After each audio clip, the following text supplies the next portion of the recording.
Welcome to video instruction on the derivative and completing some examples. So please start at example 1 on your 3.1 note sheet. And here we go. This example says use the graph of f of x, which is shown here below, to estimate the value of each of these. Now we're going to practice saying these, understanding what they're asking for, and showing it in a visual representation. So you can read this as f prime of 0, or you can read it as the derivative of f at 0. What it's implying is finding the slope of the line tangent to the curve of f at an input value of 0. So if we go over to the function f to an input value of 0 and follow it up to the curve at this point right here, we're looking for the slope of the tangent to the curve, which is the same as the slope of the curve at that point. So they are basically the same thing. Okay, so notice that this is a horizontal tangent, and so the slope is equal to 0. I'd like to also have you put down that this is a horizontal tangent. That's an important thing to know. We use horizontal tangents quite often. You'll find out soon enough. Okay, the next one is f prime of 2, which basically is asking you to find the slope of the curve of the function f at an input value of 2. So we're going to go over to 2, go up to the curve, and there's that point. What we're going to do is we're going to show the tangent and kind of stretch it out across here, and hopefully we can figure out what that slope is just by the grid on your picture. So it looks like we go down 1, 2, and over 1, which would mean we have a slope of -2. And again, these are estimates, but they're actual as well. And so notice that you have a negative rate of change, which implies that we are decreasing, and you can see this part of the graph is decreasing, so you might want to take note of that.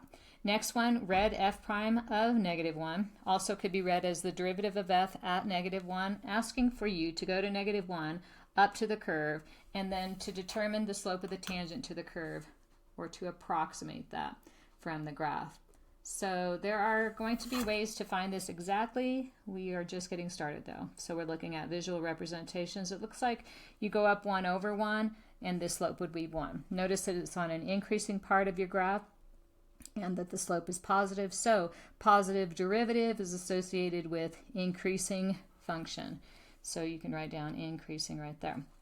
Okay, that's example number 1. Moving on. For example number 2, they're asking you to use this function, which is an exponential function, to estimate again the value of f prime of 2. So now we're going to go ahead and start off with notation that represents f prime of 2 exactly. So I'm going to say equals. And using the definition of derivative, it's going to be the limit as h approaches 0 of, and then the notation is f of a plus h, in our case a is 2, plus h. So we're just filling out the formula. And then f of a, which is 2, and then divided by h. So this represents the exact value, but we're going to approximate it by putting in values of h, and kind of doing that, you're going to take out the limit. So we're only thinking of it almost like a numerical approach where your h value is getting closer to 0. So this is a numerical approximation using h is equal to 0.01.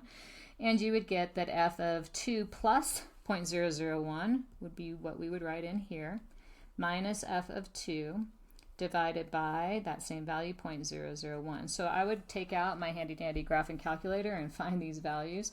Now this is an approximation to the actual, but we're going to say this is, well, I don't know, probably stay still that this is approximately equal, because we're going to have to, being an exponential, chances are we're going to have some irrational values. So 5.8819, we'll just go 7-8-ish, is an approximation. So we'll keep the approximation, and then that's probably, I think that's an approximation.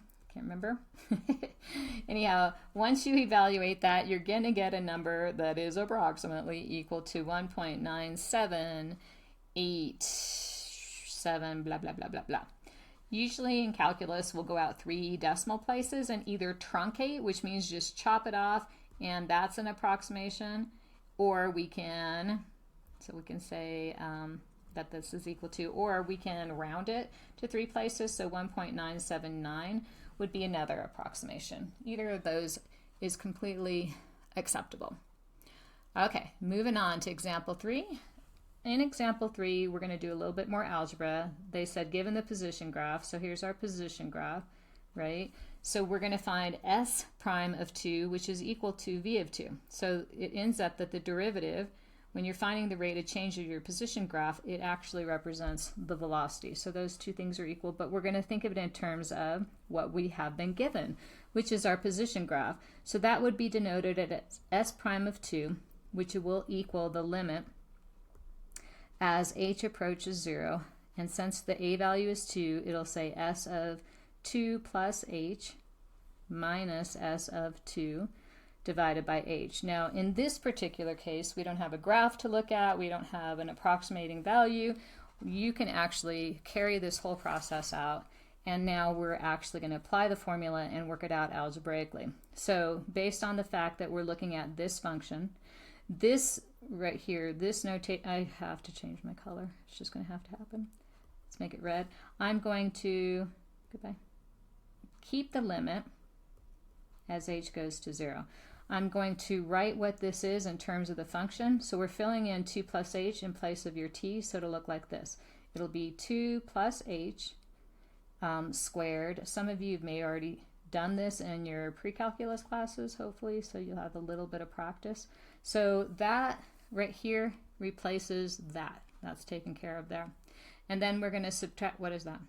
That is not an h. Hold on, everybody. Nobody move. Okay, that should, whoops. That should be an h. Okay, sometimes those things happen.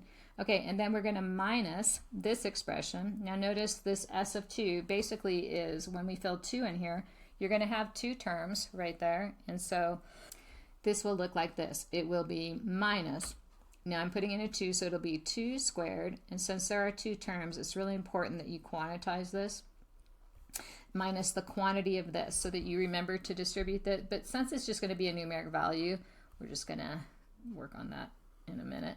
And then h stays down here. Okay, so that's the first process. Second thing that we're going to do, applying, the limit actually is the last thing that we're going to do. So we're going to simplify this whole expression. So it implies we're going to have to take the 2 plus h and square that. So you can do that off to the side and you will get 4 plus 2h plus h squared. Do not do that whole thing where you make this 2 squared plus h squared. That's not correct. And then plus the 2 plus h. And then this is 6, right? 4 plus 2 is 6, so we're going to say minus 6. So now we're just going through the process of algebraically simplifying this. And I know it's a lot of fun. And it is appropriate, however, to write your limit the entire time because it's the last operation. Now we have the 4 plus 2 is 6 minus 6, so all those constants kind of zero out. And then you've got h plus 2h, which is 3h, and an h squared. And so I'm going to write this over here just to save a little space. It's h squared up there plus 3h. And I would like at this time to factor that h out. So when we factor in the numerator that h out, we're going to have h times the quantity of h plus 3 divided by h, and you can see that these h's will now cancel.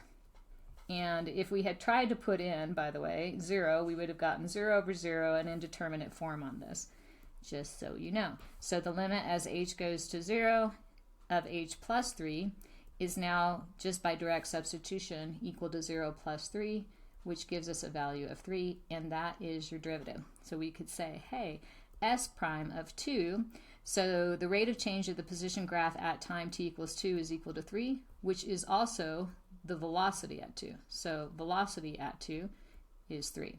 So means that we're moving up, right, because the positive velocity. Okay, last little example problem right here. Example number 4. We're going to find the equation of the line tangent to the graph of f of x equals 1 over x at 3. So now the equation of a line, you're going to need two things. You're going to need a point, and then you're going to also need the slope. So keep track of that always. To find the point, they're looking for the line, the equation of the line tangent to the graph of this at 3, so it'll have that point. So to find the point, we're going to evaluate f at 3, which will be 1/3. So there's the point. Check, smiley. And then the slope is what we're going to be needing. The slope of the curve at that point would be f prime of 3. So now we're just going to spend our time finding f prime of 3. I'm going to go a little bit faster and change my color. So this is going to look like this.